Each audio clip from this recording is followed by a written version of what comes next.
die Stimmung ist ganz anders. Also das sind dann auch einige Zuschauer da, vor allem halt eben auch andere Studenten und die machen halt richtig Stimmung.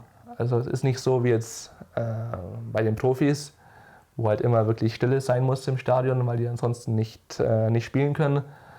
Sondern in den USA ist es so, durch das, dass halt auch mehrere Matches gleichzeitig laufen, hast du konstant. Ja. Und das kann halt auch teilweise auch so sein, dass halt dann auch die Fans halt auch mit dir sprechen und dich halt auch, wenn du halt eben auswärts spielst, halt dann auch rausbringen wollen. Und das ist ja in Deutschland bei den Punktspielen gibt's sowas ja nicht. Oder auch bei den Turnieren gibt es sowas ja auch nicht. Und in den USA sind halt dann die Fans schon wirklich mehr involviert. Und das macht es meiner Meinung nach wirklich interessanter. Ich finde es cool, wenn da die Fans dann sich so einbringen ins Spiel. Und ich klar habe ich es lieber, wenn die mich supporten, als wie wenn die jetzt da irgendwie mich runter machen wollen. Klar. Aber ich muss sagen, ich habe es lieber noch, dass die irgendwie meine Foren auseinandernehmen, bevor die halt dann nur irgendwie oben sitzen und halt nichts machen. Ja, nur so zuschauen. Das ist halt. Ja, also ich finde es cool, ich finde die Stimmung cool und halt auch so die Teammates, also meine Teamkollegen und wir unterstützen uns auch während dem Spiel. Also meistens ist es so, dass diese 6 Plätze in einer Reihe sind und dann wird auch während dem Einzel wird dann auch mit den Spielern kommuniziert. So, wenn also kannst du jetzt auf Platz 3 rüberschreien, let's go! Ja, also wenn du jetzt neben mir spielst, dann würde ich halt fix dich auch ständig anfeuern während dem Spiel. Und du würdest mich auch supporten und dass wir halt auch so eine Kommunikation haben und uns da halt so versuchen, gegenseitig hochzuziehen, gegenseitig aufzubauen.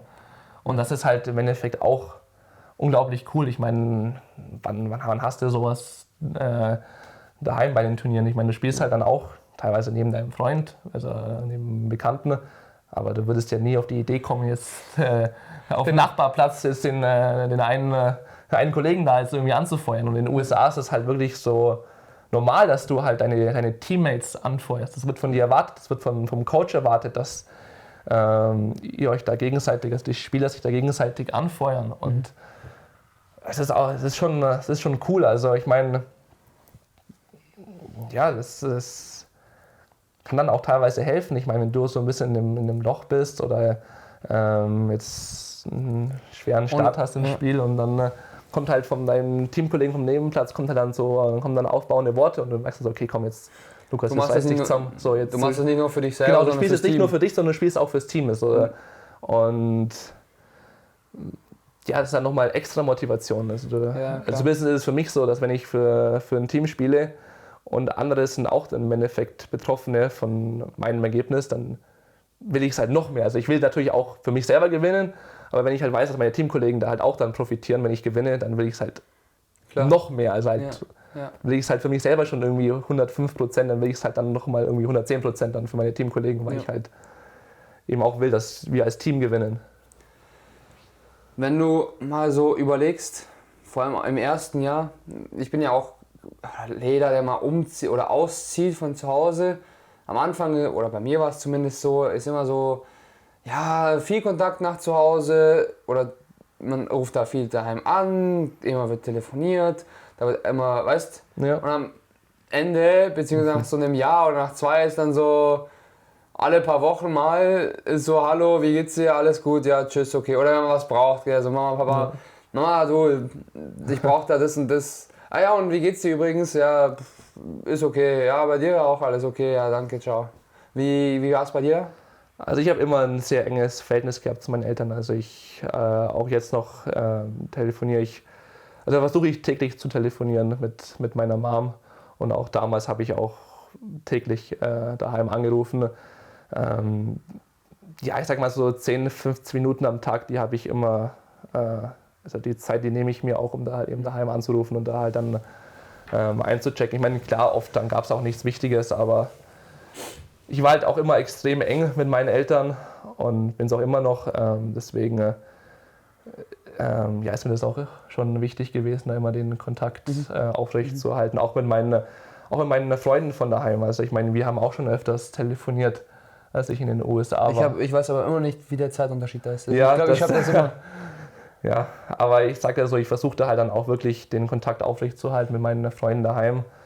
Und also bei mir war es jetzt eben nicht so, wie du jetzt eben erzählt hast, dass das da irgendwie weniger wurde. Ich meine, klar, ich kann jetzt nicht jeden Tag... Jetzt fühle ich mich noch schlechter. Also ich kann jetzt nicht jeden Tag mit jedem Freund irgendwie eine Stunde telefonieren, das muss ja auch nicht sein, aber ich versuche halt schon, meine Kontakte zu pflegen von daheim. Ja. Gehen wir mal weiter. Du hast jetzt von dem ersten Jahr geredet oder auch viel allgemein über Tennis geredet auf dem College. Wie waren die nächsten Jahre? Weil du hast gesagt, du bist schon 4,5 Jahre und bist ja immer noch drüben. Also Ja. hast ja einiges erlebt. Du warst 2., 3., 4. Jahr. Was habt ihr für Erfolge gefeiert? Ja. Also ich sag mal, meine College-Erfahrung war sehr speziell, weil in meinem ersten Jahr, in meiner ersten Saison, ging es dann los mit der Corona-Pandemie und da wurde dann die Saison abgebrochen. Deswegen, ja, ich meine, sowas gab es ja vorher nicht. Also ich bin dann da erstmal nach Hause geflogen, war dann auch 9 Monate daheim, bin dann erst wieder rüber zur Saison in meinem 2. Jahr. Ja, erstmal, also teammäßig, wir waren teilweise unter den Top 10 im College-Ranking, also in der ersten Division. Also Top 10 Unis in ganz Amerika. Wir haben dann auch bei den Nationals die Runde der besten 16 erreicht. Bei den NCAAs im Sommer, wie auch dann bei den ITA National Indoor Championships im Winter.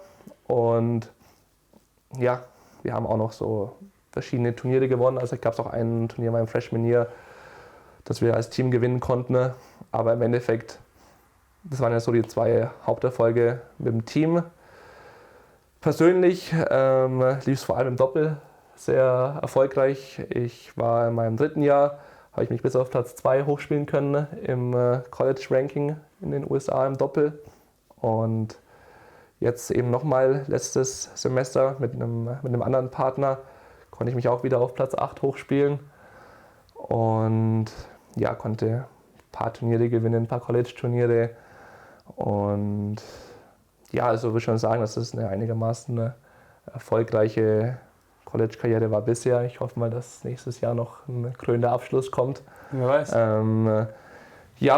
Ich bin jetzt schon seit 4,5 Jahren da und werde auch 5 Jahre drüben bleiben. Der Hauptgrund dafür war eben die Corona-Pandemie. Also normalerweise ist es so, dass College-Sport nur für 4 Jahre geht. Also weil ein Bachelor in den USA dauert 4 Jahre und so sind dann auch eben diese Stipendien, die gehen dann halt im Endeffekt so lange, bis du halt deinen Bachelor machst, deinen Undergrad. Und das ist halt eben bei den meisten nach 4 Jahren der Fall und dann hört es eben auf. Aber durch das, dass eben Covid gekommen ist, in meinem ersten Jahr, haben dann alle Spieler, die in der Saison eben gespielt haben, haben dann noch ein extra Jahr bekommen an Spielberechtigung. Und deswegen bin ich jetzt noch das 5. Jahr in den USA geblieben. Aber du hast ja deinen Bachelor schon gemacht? Ja. Und bist jetzt eigentlich nur drüben, um deinen Master zu machen? Genau. Genau. Also ich bin halt auch an derselben Uni geblieben. Ich bin immer noch bei Ole Miss. Ja, also mir hat es halt eben sehr, sehr gut gefallen. Also vor allem eben auch mit meinen Teamkollegen. Also ich habe wirklich unglaubliche Teammates, wo ich es auch wirklich jeden Tag genieße, mit denen auf dem Platz zu sein und auch mit denen zusammenzuleben und einfach Zeit zu verbringen. Und das wollte ich auch dann eher ungern eintauschen gegen irgendwie ein anderes Team, wo ich nicht genau weiß, wie das dann halt intern ausschaut. Ja. Und allgemein war es halt auch so, ich habe dann eben im Mai meinen Bachelor gemacht und meine Uni bietet auch eben einen MBA an, also Master of Business Administration. Der geht genau 12 Monate, also du hast halt wirklich 12 Monate nonstop Vorlesungen. Also ich habe jetzt gerade so 2,5 Wochen frei, aber ich muss am 1.1. wieder in die USA fliegen und habe am 2.1. um 8 Uhr Vorlesung. Schön nach Silvester und Jetlag. Genau, also ich habe wirklich 12 Monate Vollgas Uni, Vorlesungen, Prüfungen etc. Und habe mich dann eben dafür entschieden, dass das halt, wenn ich schon ein 5. Jahr habe und ich habe meinen Bachelor schon nach 4 Jahren und ich kann da einen Master machen in dem Bereich, der mich auch interessiert, der mich anspricht, in einem Jahr, dann ziehe ich das durch. So,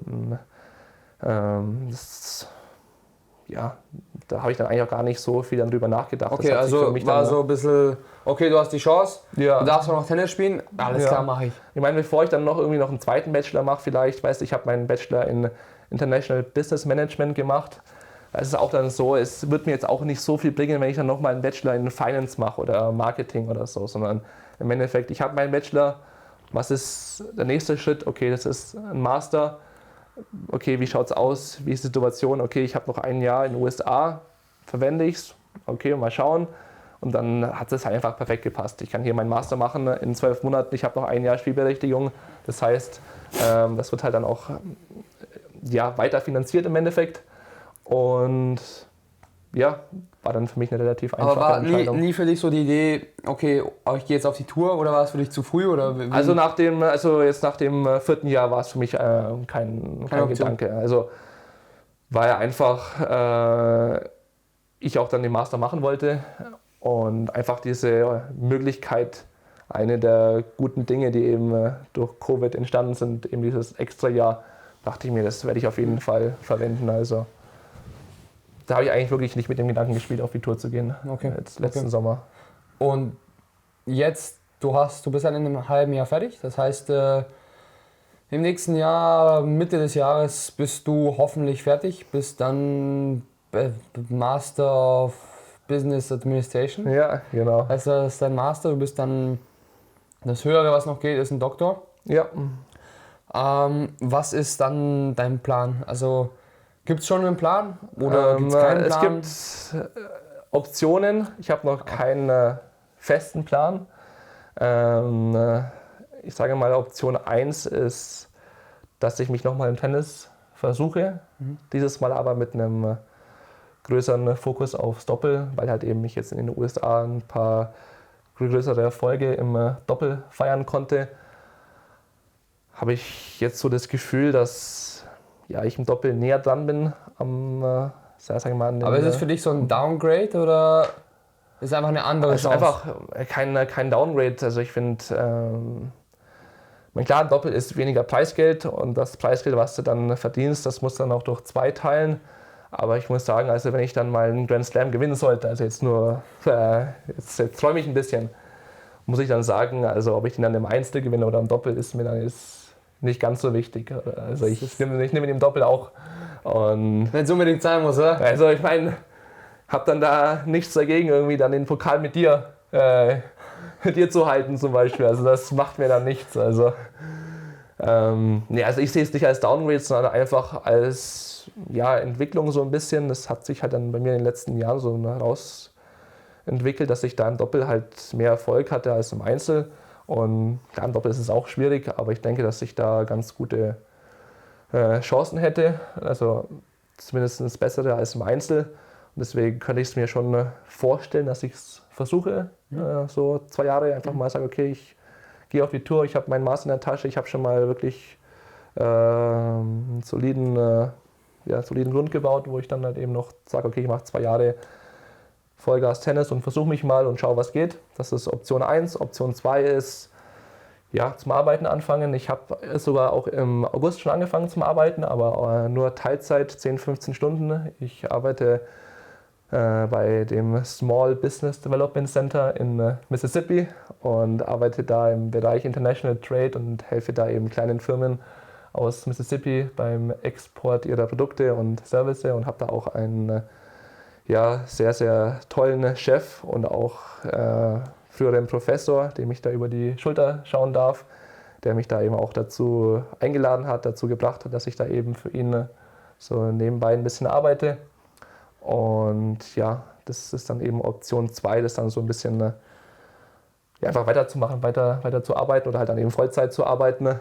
Und Option 3, die hat sich erst vor kurzem so ein bisschen rauskristallisiert, dass ich eventuell noch meinen Doktor oben drauf setze. Ich meine, klingt jetzt ein bisschen komisch, so ein Doktor im Management oder Organizational Behavior, aber ich könnte es mir halt schon vorstellen, auch später, wenn das mit dem Tennis vorbei sein sollte, dann eben auch Professor zu sein an der Uni und dann halt so das Wissen, was ich gelernt habe und noch hoffentlich lernen werde und auch so an andere Studenten weitergebe. Ja. Also da könnte ich mich auch sehen. Ich denke, das sind 3 ganz gute Optionen. Ich werde dann halt schauen, wie dann die nächste Saison läuft. Wie es mir körperlich geht, bin ich gesund. Wie war es spielerisch, bin ich immer noch auf dem Level da ganz oben, wo ich sage, okay, ich bin wirklich einer der besten College-Spieler im Doppel und das wird wirklich Sinn machen, auf die Tour zu gehen, oder falle ich vielleicht ab vom Level und spiele nicht mehr gut, dann ist vielleicht die Frage, okay, macht es dann wirklich Sinn? Also ich habe da jetzt noch keinen ganz genauen Plan, ich habe Optionen, ich muss mir da halt aber auch sehr bald Gedanken machen, wie dann klar. meine Reise weitergeht. Du hast jetzt sehr, sehr viel Positives über College Tennis geredet. Wenn du jetzt vielleicht über ein paar negative Sachen reden könntest, oder gibt es da, wo du jetzt sagst, es gibt nichts Negatives. Muss nicht allgemein muss nicht auf dich bezogen sein, kann ja auch allgemein sein, was, wo du sagst... Ich meine, ich sag mal so, College Tennis, College Sport ist jetzt nicht für jeden. Also ich meine, es ist halt so, dass du dann halt wirklich in die USA fliegst und du bist erstmal auf dich gestellt. Du hast halt dann nicht Papa und Mama oder Bruder, Schwester da neben dir und du musst halt erstmal für dich selber alles rausfinden. Und das ist halt auf jeden Fall, kann schon teilweise eine Aufgabe sein. Also du bist dann da auf dich gestellt, das ist alles auch auf Englisch, das ist eine andere Sprache. Und ja, vielen taugt es dann halt auch nicht so, dann von daheim weg zu sein, vom gewohnten Umfeld. Klar, kann dann natürlich auch sein, dass du dich mit deinen Teamkollegen nicht so verstehst, dass du dich mit deinem Coach nicht so verstehst. Ich meine, dass dir der Studiengang nicht so taugt, dass dir das College-System nicht so taugt. Ich meine, das ist sehr individuell, das ist dann auch, hängt immer auch davon ab, an welcher Uni du bist. Ich meine, ich hatte zum Beispiel unfassbar großes Glück, dass ich halt wirklich so tolle Teamkollegen hatte, mit denen ich es halt wirklich von Tag 1 genossen habe, da auch im Team zu sein, und auch allgemein, ich habe mich weiterentwickelt in allen Bereichen, im Tennis, in der Uni natürlich auch jetzt mit dem Bachelor und dem Master, aber ich habe mich vor allem persönlich weiterentwickelt. Also wenn ich halt noch so zurückdenke, ich habe ja auch, bis ich eben 19 war, daheim gewohnt und habe halt auch wirklich viel Support bekommen von meinen Eltern. Also wirklich in allem, was ich gemacht habe, waren sie immer 110% hinter mir und haben mich unterstützt finanziell. Ich meine, ich war in der Schule von 8 bis 17 Uhr und um 17.05 Uhr war mein Dad da mit dem Auto direkt nach der Arbeit und hat mich ins Training gefahren. Dann, als ich dann fertig war mit der Ganztagesklasse, bin ich auch dann oft nach München gefahren, hat mich dann mein Dad dann mittags abgeholt und dann sind wir nach München gefahren ins Training, in die Tennis-Base und Turniere. Wir haben viele Turniere gespielt. Ich weiß, mit deinem Vater, das war, also ich glaube, wenn man so gesehen hat, dich auf dem Turnier, wusste man, okay, der Papa ist nicht weit weg. Ja, also man hat auch eben dann so ein Team, mein Papa und ich. Wir haben das halt dann, am Anfang war meine Mom auch so ein bisschen mit dabei, vor allem eben bei den Turnieren außerhalb Deutschlands, weil sie halt am besten Englisch sprechen konnte von uns und das dann halt natürlich schon hilfreich war, wenn halt jemand dabei war, der halt nicht mit Händen und Füßen kommuniziert, sondern halt der wirklich Englisch sprechen kann.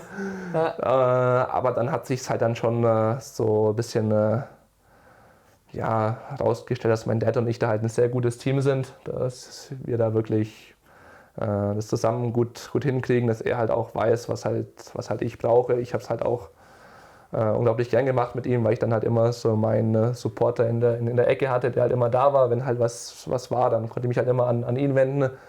Und ja, das war schon richtig cool.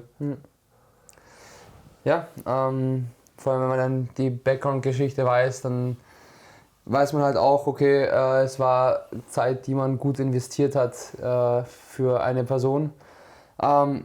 Vielleicht, wenn wir jetzt zum Ende entweder dich jetzt jünger machen oder mich jünger machen oder andere Leute, die zuschauen, die jünger sind.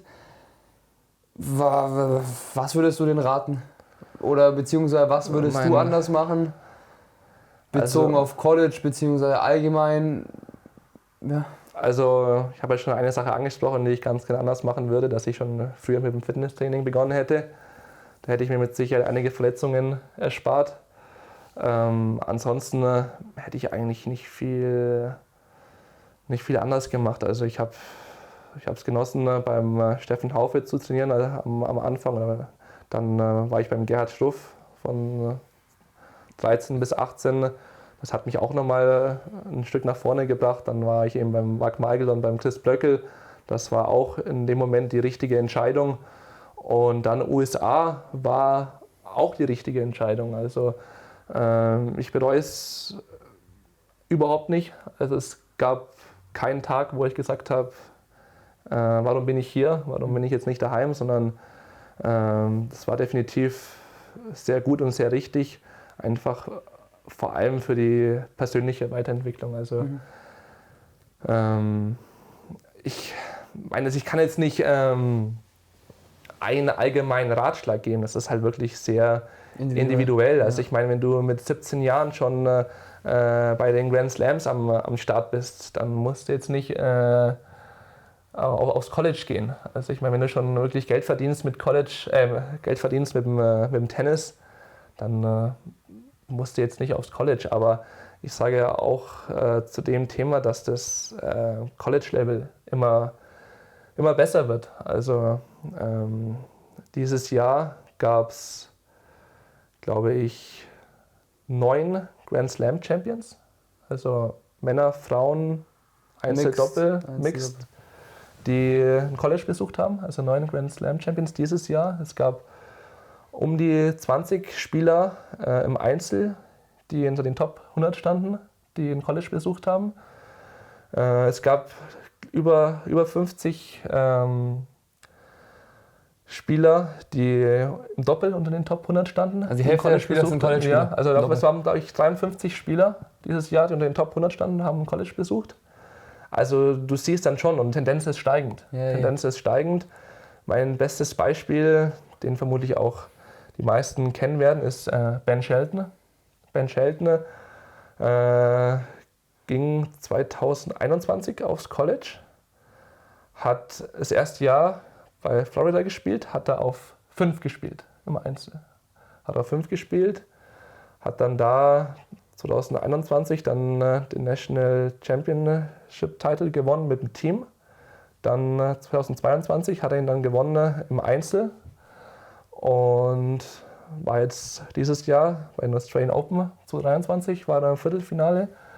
Jetzt bei den US Open vor ein paar Monaten war er im Halbfinale. Und der war halt noch vor 1,5 Jahren auf dem College und ich habe gegen ihn Doppel gespielt in Florida und habe seinen Surf nicht oft zurückgespielt. Also der hat Wahnsinn, gell? Allein wenn du die deutschen Spieler eigentlich hernimmst, so einen Hanfmann, so einen Köpfer, die kommen ja alle aus dem College. Aus dem College.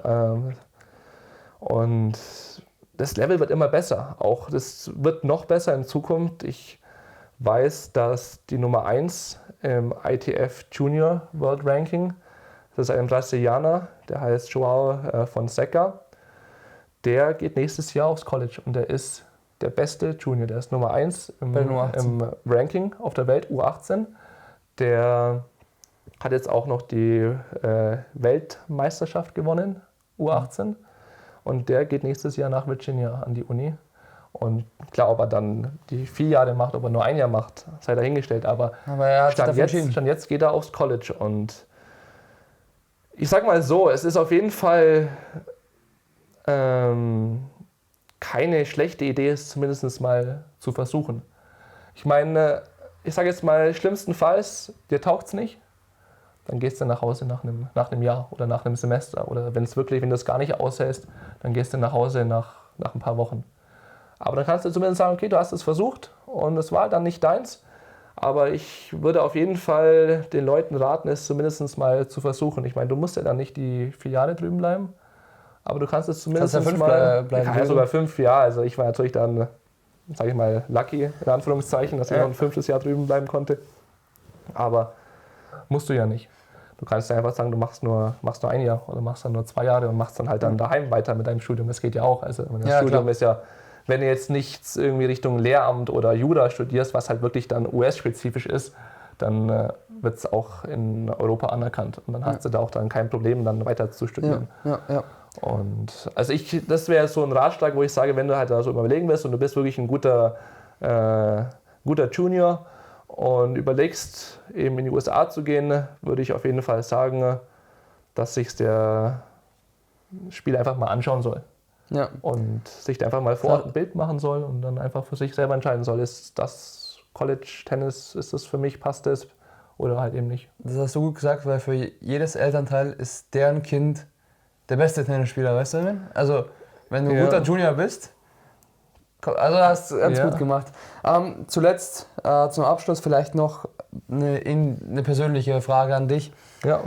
Wenn wir jetzt mal vielleicht so 20, 30, 40 Jahre vorspulen, was denkst du, oder was, wenn du so zurückblickst, auf was wärst du stolz, wenn du das mal erreichst? Was sind so Goals, was sind so Ziele im Leben? Wo willst du dann mal irgendwann sein? Hast du da schon eine Ahnung? Leben schon durchgespielt oder noch nicht? Ich habe jetzt noch nicht so durchgespielt, also wie schon gesagt, ich versuche jetzt erstmal mein Leben nächstes Jahr zu organisieren, was ich dann eben dann direkt nach dem Master machen möchte. Das ist erstmal für mich momentan die wichtigste Frage, die ich mir stelle und auch die wichtigste Antwort, die ich suche. Ich meine, klar möchte ich dann irgendwann eine Familie haben und möchte natürlich auch finanziell unabhängig sein, einen soliden Job haben, wo ich halt, sage ich mal, ganz gutes Einkommen habe und halt aber auch ja dann eben Familie, auch Zeit für die Familie. Also ich will jetzt dann nicht einen Job haben, wo ich dann 90 Stunden die Woche arbeite und meine Familie kaum sehe, sondern ich würde dann schon auch ganz gern so ein ja, so wie halt dann mein Dad halt auch wirklich oder meine Eltern mich dann auch wirklich immer unterstützt haben, da wäre ich halt dann auch gerne in der Lage, dann auch dann meine Kinder zu unterstützen. Und es ist egal, was die dann machen, ob die dann Instrument spielen, ob die malen, ob die tanzen oder was auch immer. Können alles machen, das ist mir da relativ gleich. Aber der möchte auf jeden Fall dann auch in der Lage sein, die zu unterstützen und die dann eben auch ihnen auch dann zu helfen, sofern ich halt eben helfen kann. Und also Stand jetzt habe ich auf jeden Fall vor, dann längerfristig in Europa zu bleiben. Es muss jetzt nicht Deutschland sein, aber ich möchte halt schon in der Nähe. Also ich möchte halt schon näher bei meiner Mom sein. Also meine Mom ist jetzt auch nicht mehr die allerjüngste und ich möchte dann halt auch dann für sie da sein, wenn sie halt dann ein bisschen abbaut. Ich hoffe zwar nicht, dass sie abbaut, aber ich meine, im Alter baut man ab und dann möchte ich einfach auch für sie halt dann da sein und halt, ich habe es halt dann jetzt auch gemerkt, in den USA, du bist halt schon weit weg. Du kannst halt dann nicht übers Wochenende mal kurz nach Hause fliegen und die Family sehen, sondern du bist halt wirklich weit weg und vor allem mit dem Zeitunterschied ist genau, das ist dann das nächste, du hast halt Abend 7 Stunden Unterschied. Das heißt, wenn ich um 7 Uhr aufwache, ist es halt bei meiner Mom schon 14 Uhr. Und dann ist es halt, wenn ich halt dann mit dem Training fertig bin um 17 Uhr, ist es halt bei ihr schon 0 Uhr und sie geht schlafen. Oder geht eigentlich schon vorher schlafen, aber macht es natürlich dann nicht einfacher. Und also das ist auf jeden Fall eine Sache, die ich vorhabe, eben, dass ich dann in Europa bin und dann halt, wenn was ist, dass ich halt dann erreichbar bin und halt dann innerhalb von ein paar Stunden halt dann daheim sein kann. Ja, das wäre so mein Zukunftsplan, Vision. Aber ob ich dann, ich mein, klar, ein Traum, Grand Slam Champion, so, einen habe ich schon immer noch, aber ob ich es dann halt auch wirklich dann verfolge, ob ich dann nochmal mich auf der Tour versuche, weiß ich eben noch nicht. Deswegen kann ich mich da jetzt nicht festlegen. Ja, interessant. Ja. Dann danke für wieder die ordentliche Zeit. Ich weiß nicht, irgendwie habe ich immer das Gefühl, es wird kürzer und am Ende fällt es wieder so lang aus. Deswegen glaube ich, dass der Teil auch wieder in mehr Teile geteilt wird. Ich denke mal nicht, dass es noch dieses Jahr rauskommt, 2023, aber 2024 definitiv. Nochmal, ich freue mich, dass du da gewesen bist. Ich hoffe, dass wir uns definitiv nochmal vielleicht vor der Kamera hören und sehen. Hinter der Kamera tun wir es ja eh immer. Genau, dann viel Glück, dass du für die Uni das Master schaffst. Und Ja. wer weiß, vielleicht schaut man nach 20, 30 Jahren zurück und hat dann vielleicht Sachen in der Tasche, die wo man hätte nicht denken können in dem Alter jetzt gerade. Ich meine noch eine Sache, noch ganz, ganz witzig zu dem Thema. Ich habe da war ich 14, 15 Jahre alt und war im Wohnzimmer auf der Couch gelegen und war am iPad und habe halt irgendwie auf YouTube irgendeinen Müll angeschaut und dann habe ich da so ein Video entdeckt von Ole Miss Men's Tennis, so ein kleines Season-Video und habe das mir dann angeschaut. Das waren so 20, 30 Minuten und habe mir dann so gedacht, boah, ey, wie geil wäre das dann so, selber mal für die Uni zu spielen oder halt allgemein College-Tennis zu spielen oder halt auch für die Uni. Und ich meine, dann 3, 4 Jahre später habe ich dann tatsächlich dann für die Uni unterschrieben. Also, dass mir das damals jemals gesagt hätte, das hätte ich niemals geglaubt. Aber das Leben ist schwer vorherzusagen. Es kommt dann eben oft wirklich immer, es kommt oft anders eben, wie man denkt. Deswegen, mal schauen, wo unsere Reise hingeht. Ja, ich glaube, ein geiles Schlusswort. Danke dir nochmal für die Zeit, für die Worte. Vielleicht hilfst du jemandem auch, wenn er so 50-50 ist, College, nicht College. Sobald du einen hilfst, ist es schon einer mehr als davor. Genau, also danke nochmal. Ja, sehr gerne. Danke für die Einladung. War sehr cool. Und vielleicht gibt es mal einen zweiten Teil. Ja, sehr gerne.